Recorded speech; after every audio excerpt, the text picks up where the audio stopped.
Welcome to this lecture series on Ayurvediya Pariksha Krama, clinical methods and diagnostic approach in Ayurveda.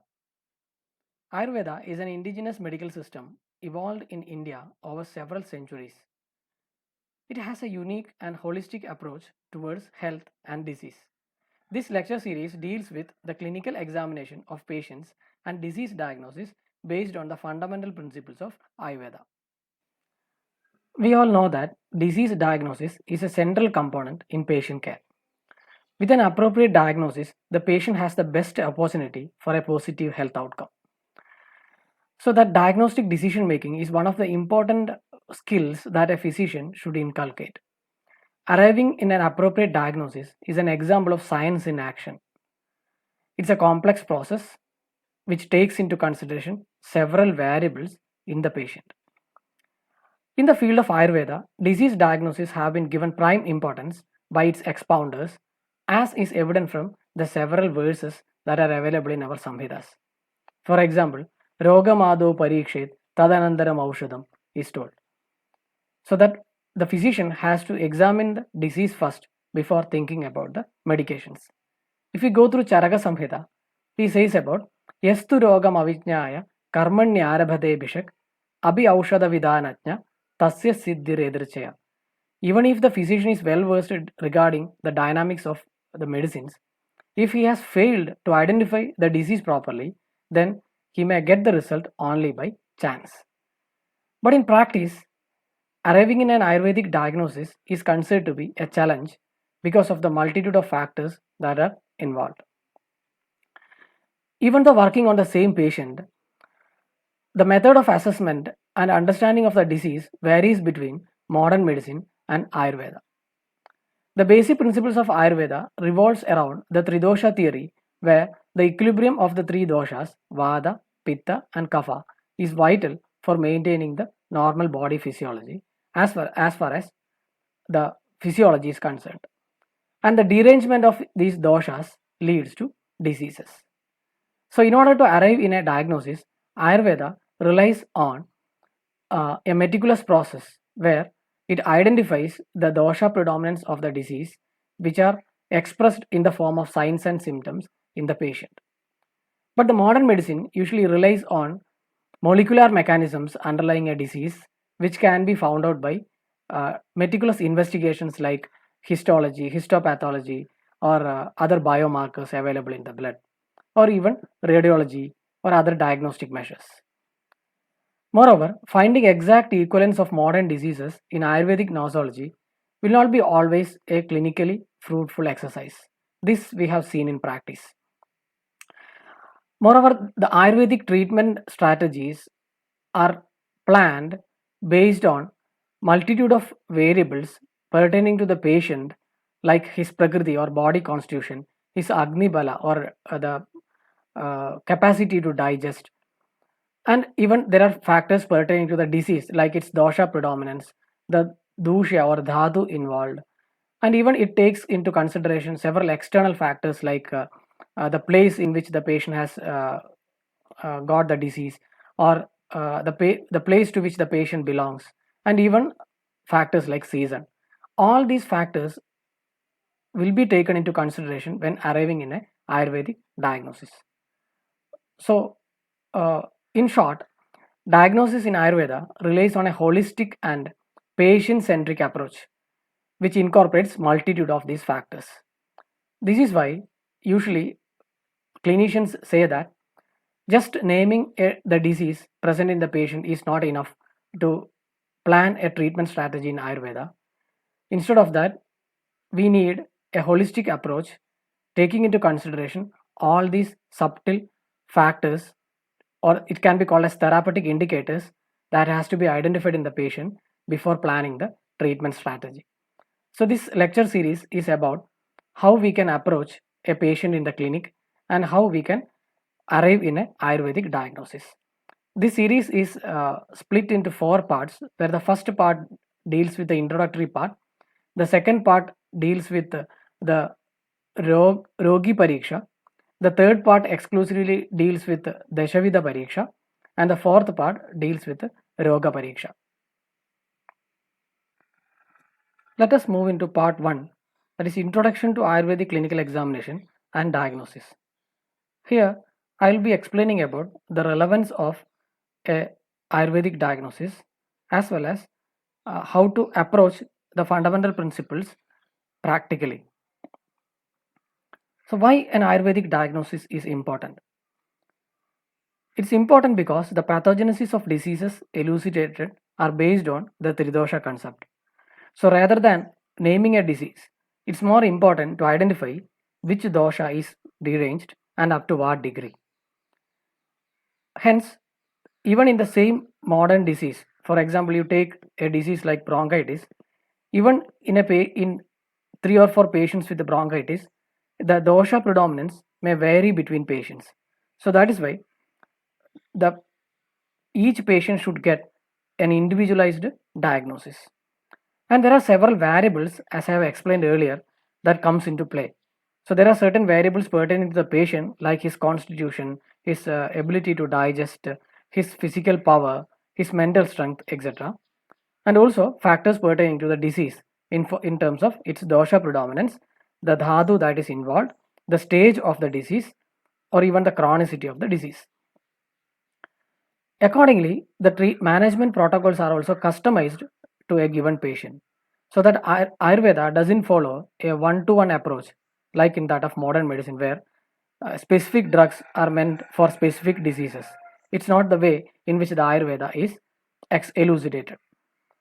And the decision making is always recursive and reflective, so that it's a dynamic process where the therapeutic approach may vary based on the changes that is happening in the patient because of the medical intervention. If the physiological aspect is concerned, Vata, Pitta, and Kapha are 3 doshas or body humors. When they are normally functioning, there is a balance in the body so that the patient or the person is healthy. But whenever this score shifts, so that, for example, in this picture, the Vata is more now compared to the other doshas, the balance has shifted. So this condition leads to diseases. So in this way, there are several permutations and combinations of dosha derangement that can happen in a patient. So that identifying this is very important, because the Ayurvedic pharmacology is explained based on the action of drugs on the respective doshas. So let us look at a working example of the Tridosha concept, a real world example. Let us take the example of a pumpkin in its different stages of development and senescence. So this pumpkin is very tender. Now this is a ripened one and this is a rotten and dried one. So let us take this tender pumpkin. We can see that it's greenish in color. It will be slightly heavy, and if you prick it, a clear fluid may come out of it. Afterwards, when it ripens, it will become this orange color. There will be sweet taste, and it may be somewhat lighter compared to the previous stage. And if you don't pluck it and you just leave it at the field, it gets dried up and it becomes like this. So this we can compare with the 3 stages of doshas, where this is the kapha predominant stage, this is the pitta predominant stage, and this is the vata predominant stage.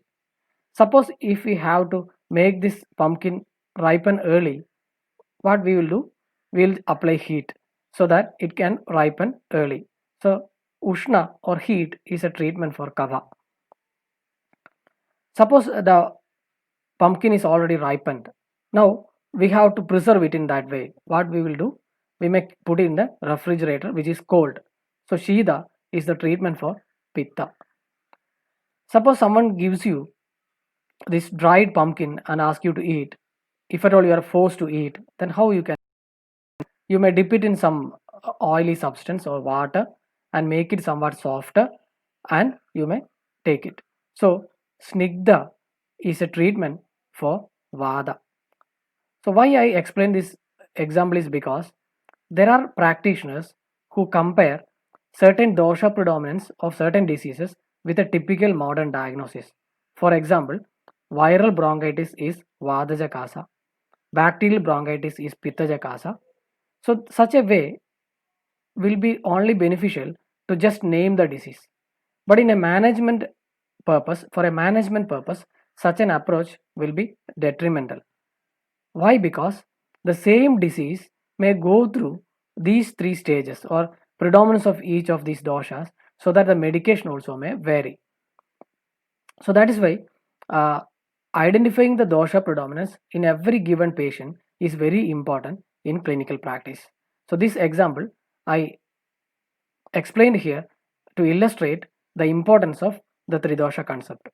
So let us see what is the difference between this tridosha concept and the modern view. So if a modern view, in a modern view, as this pumpkin goes through its life stages, this is what the modern scientists may explain, give you the explanation about what happens to the pumpkin. So there is a considerable accumulation of dry matter, total soluble solids, total sugars, total carotenoids, total chlorophylls, and starch content and crude fiber. So these are the changes that happens to a pumpkin through its life stages. But the same thing we explained based on the Ayurvedic concept. So that initially it was Kapha predominant, then later on it became a Pitta predominant, and later on it became a Vata predominant stage. So this is the same phenomenon that is going on, but it's being explained based on two fundamental principles. So if an Ayurvedic doctor is to assess this pumpkin, he will assess in such a way so that he will do a sensory assessment in the form of his Pancha Jnanendriyas. So that what is the firmness, what is the color, whether it is sweet or not, whether it is soft or not, whether it is acceptable in such a way, so that the same thing is looked upon from two different angles. A modern chemist may look at it in such a way, but an Ayurvedic person may look at the pumpkin in such a manner, so that the same thing can present to you with three stages, and you have to identify the stage, then only you can treat the patient properly. So that is why no one-to-one correlation should be made regarding Ayurveda and modern diseases. I have seen in practice that several doctors compare modern diseases exactly with that of Ayurvedic diagnosis.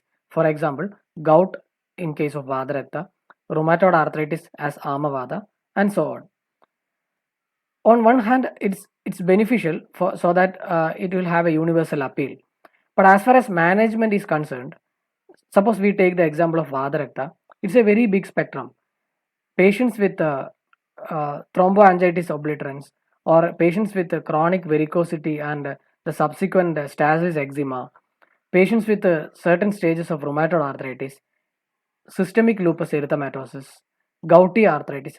There are several diseases that can present to you with um, features resembling Vadarakta. So we cannot compare that only gout is Vadarakta. Always the diagnosis should be based on the Nidana, or what you call as the causative factors of the disease, the lakshanas, that is signs and symptoms of the disease, and the samprapti or the pathogenesis that has gone through in the given patient. This is very important. So sometimes a rheumatoid arthritis may present to you with the features pertaining to Amavada, whereas in some other rheumatoid arthritis patient may come to you with more Rakta involved lakshanas, so you may have to diagnose it as Vada Rakta. Why this is important? This is important because the selection of medicines also depends upon in which Roga Adhikara you are going to diagnose the patient or classify the patient. So we can, instead of the term diagnosis, we can use the term classification, so that we classify the patient under typical dosha lakshanas and the dosha involvement. So that is why a one-on correlation with that of Ayurveda and modern disease is not at all beneficial on a therapeutic viewpoint. So this is where the spectrum concept will come into play. This picture, I put this picture to demonstrate the concept of spectrum, especially in the light spectrum. This we have studied in physics. In the same way, all the Ayurvedic diseases explained in our Samhitas are disease spectrums rather than independent diagnosis. For example, you take Jvaradhikara, it incorporates all the conditions that can present with the fever as a predominant manifestation. You take Raktabita, all the modern diseases or conditions that presents with bleeding as a predominant manifestation will come under the Raktabita spectrum. You take Gulma spectrum. All the patients who presents with pain and a palpable mass can be considered under the Gulma spectrum, and further it has to be diagnosed based on the typical dosha predominance available in the given patient. So that is why the spectrum concept is very important, so that all the diseases explained in Ayurveda are disease spectrums rather than independent diagnosis as given in modern medicine. Let us take some examples. You take Kasa. So Kasa is any condition where the patient presents with cough as a predominant manifestation. So if you start correlating with modern pathologies, this is only a very small list. You will get a very big list where a patient can present with cough as a predominant manifestation. So infections like bronchitis, pneumonia, there are several infections, allergic phenomena, autoimmune pathologies, malignancies, all of them when affect the lungs or any part of the respiratory system can present with cough as a predominant manifestation. So we cannot say that Kasa is only bronchitis. That is wrong.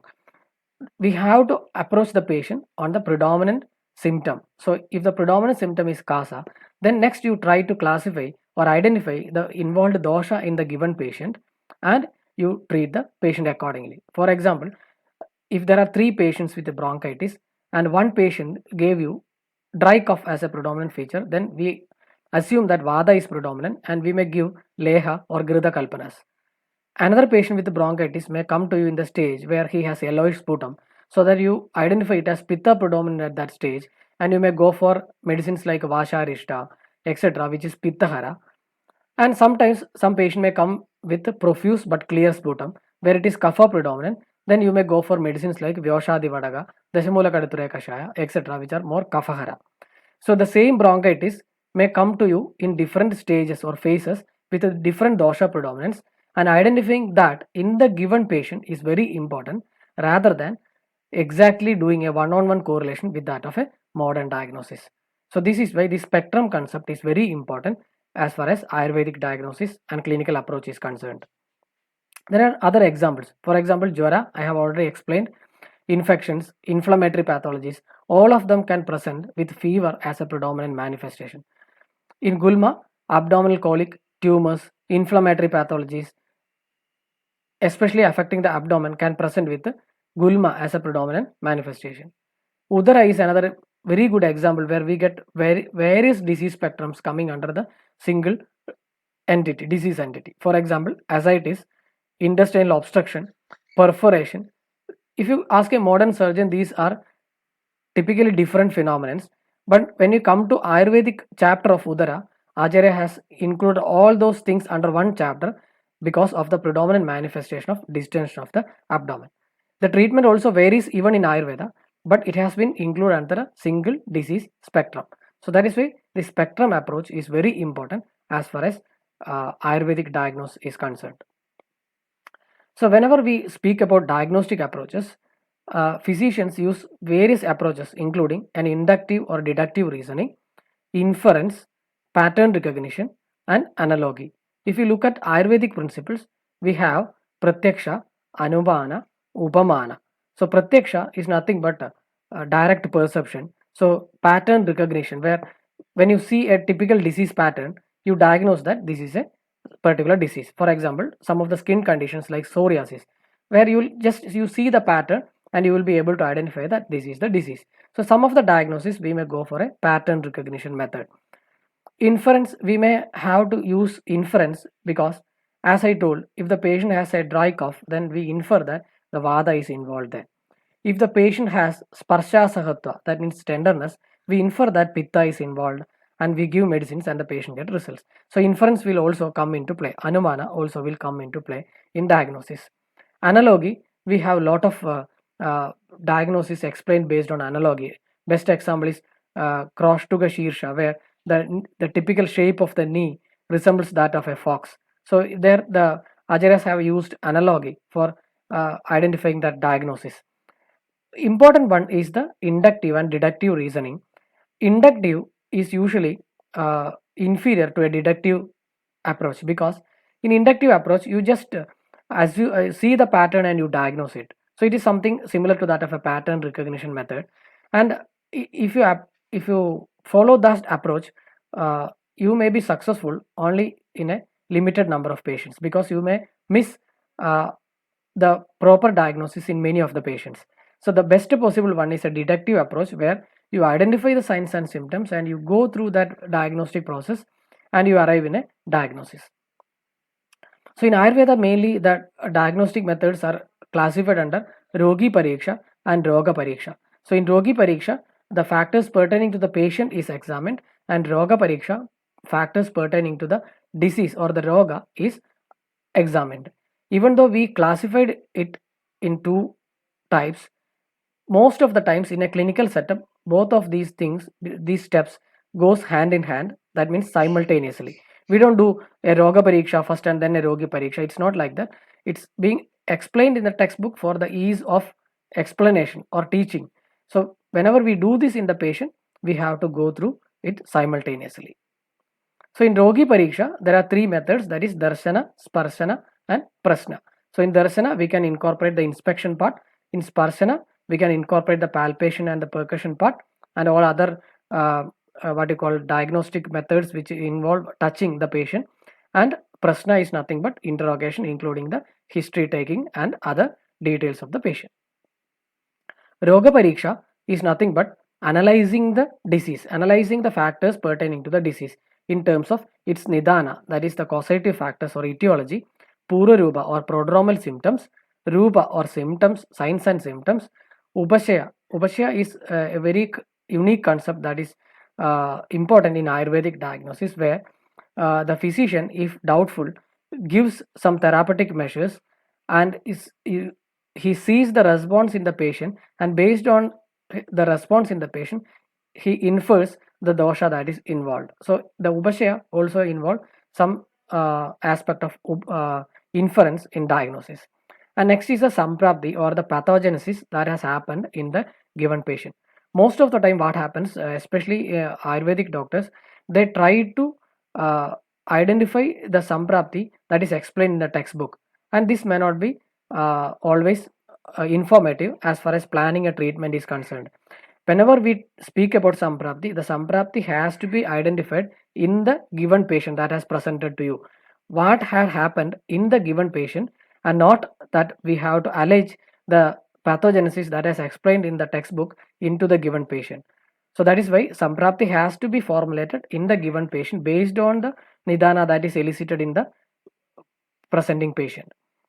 And for applying all these things, there is a prerequisite, that is the Aptobadesha or the textual knowledge. So we have a saying or aphorism in clinical medicine that what mind doesn't know, eyes cannot see. So that without a prior textual knowledge, we cannot apply these principles. So that is why for understanding this Roga Pariksha, an Aptobadesha or textual knowledge is very important.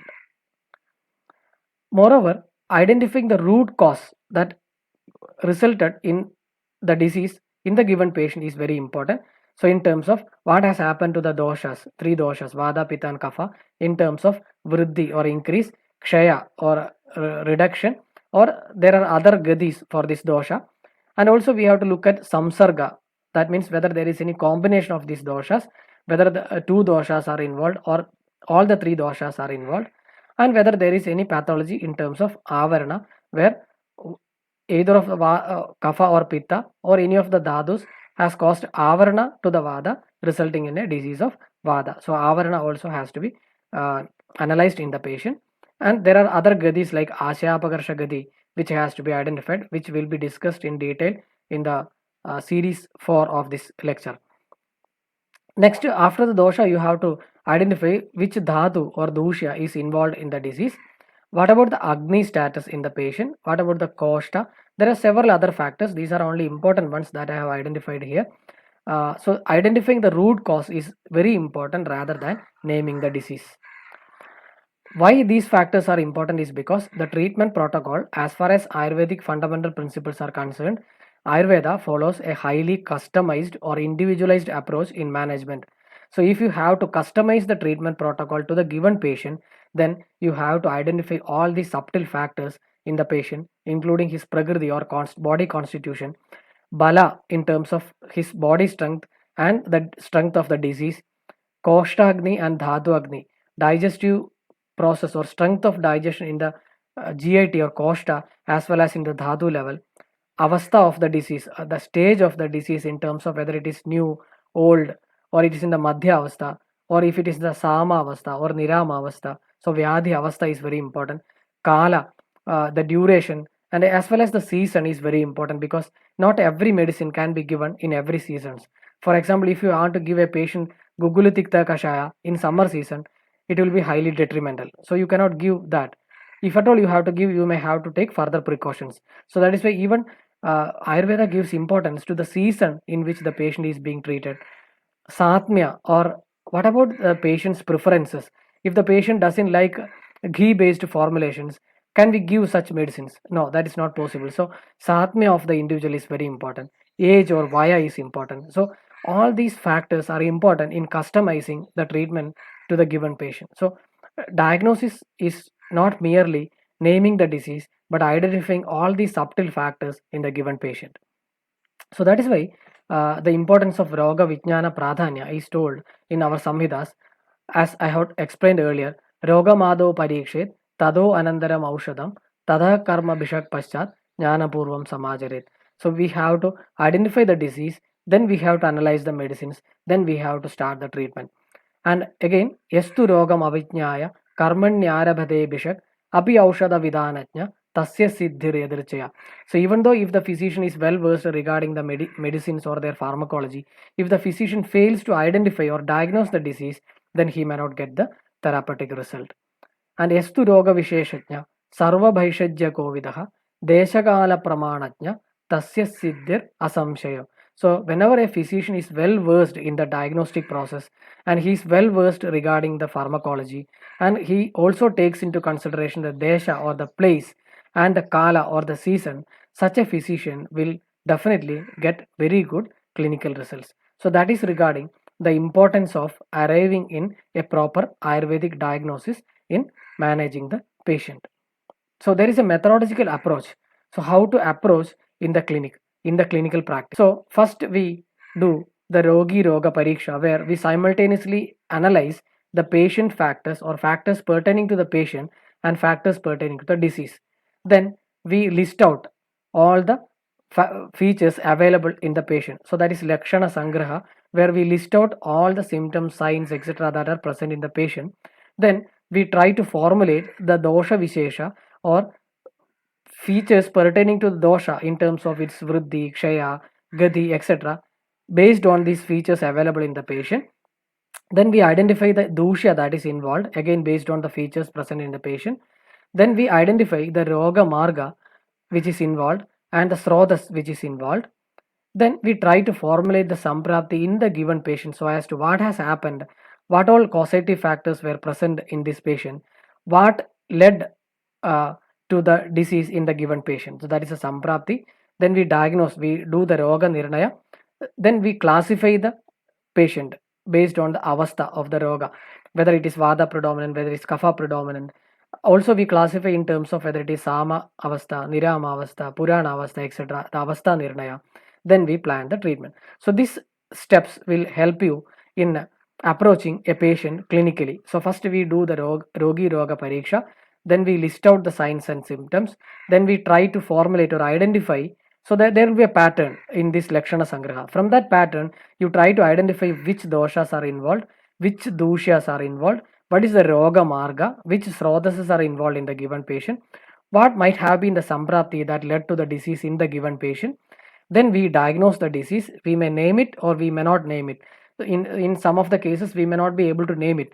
In such a case, we just list out the involved dosha, dusha, roga marga, and the avastha. So next we go into the avastha vishesha, and then we formulate the treatment. So that is regarding introduction to the Ayurvedic diagnostic process.